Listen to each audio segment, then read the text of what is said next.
Welcome to my channel Indira వంటలో. ఈరోజు వినాయక చవితి సందర్భంగా మేము చేసిన ఉండ్రాళ్ళు మేము ఈ విధంగా చేసాము. చూడండి, చాలా బాగుంటాయి, టేస్ట్. ఇవి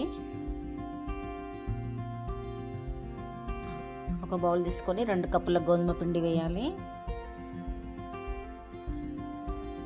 2 కప్పుల గోధుమ పిండి వేయాలి. 1 కప్పు చక్కెర వేయాలి.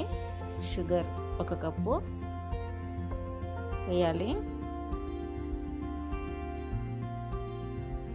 రెండింటిని బాగా కలపాలి, మిక్స్ చేయాలి.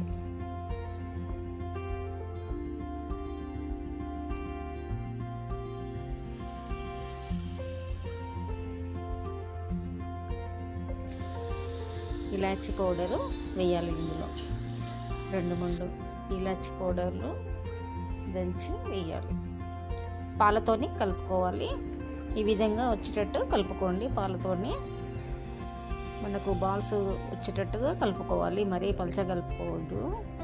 నెయ్యి అద్దుకుంటూ ఈ విధంగా చిన్న చిన్న బాల్స్ లాగా చేసుకోవాలి.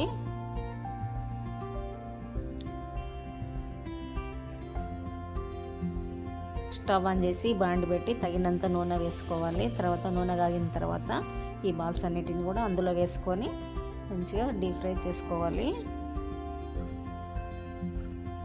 గోల్డ్ కలర్ వచ్చే వరకు వేయించుకోవాలి. ఈ విధంగా అన్ని బాల్స్ కూడా వేయించుకొని పెట్టుకోవాలి. టేస్ట్ చాలా బాగుంటుంది. పిల్లలకు కూడా సాయంత్రం స్నాక్స్ లాగా కూడా పనికొస్తాయి. వినాయక చవితి అప్పుడే కాకుండా మామూలు అప్పుడు కూడా చేసుకొని తినవచ్చు. ఇవి ఎప్పుడైనా స్వీట్ కావాలని పిల్లలు అన్నప్పుడు ఈ విధంగా గోధుమ పిండి, చక్కెర, పాలు ఉంటే రెడీ స్వీట్. ఈ విధంగా గోల్డ్ కలర్ వచ్చే వరకు వేయించుకోవాలి.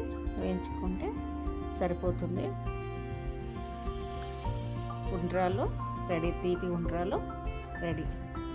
చూడండి, మంచి గోల్డ్ కలర్ వచ్చినాయి, చాలా బాగుంటాయి. మీరు కూడా చేసుకొని చెప్పండి మా కామెంట్ సెక్షన్లో ఎలా ఉన్నాయో. మాకైతే చాలా బాగున్నాయి.